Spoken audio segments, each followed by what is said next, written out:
Assalamu alaikum ve rahmetullahi ve berekatuhu. Ma bizden cücüler çıkıştı. Tileke karşı 11 yumurtanın içinden 4 oğana çıktı. Göğsüm jananda palak dep koyup jaravay kalıp dur, sasıtkı dep koydu.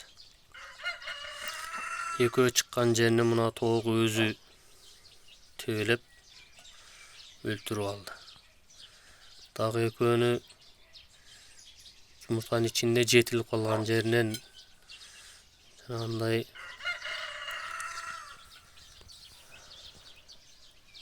turup ketken eken, muzdap kalıp ölüp kalıptır.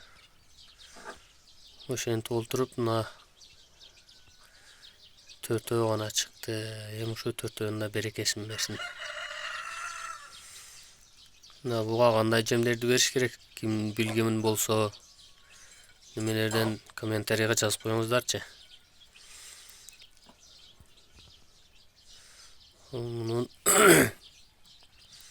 hazır dagы cücelerden alıp gelip koşup koysa bolobу bolбойбу? Oşolardan kim karap жүрген bolsa, bilgen bolsa kommentariyaga жазып koyuңуздар. Mına bugün 3-cü gün boldu çıkkanına. Ondan жерде biraz jem alıp gelip berdik, ukalap. Jep atышат, çepıldaşıp.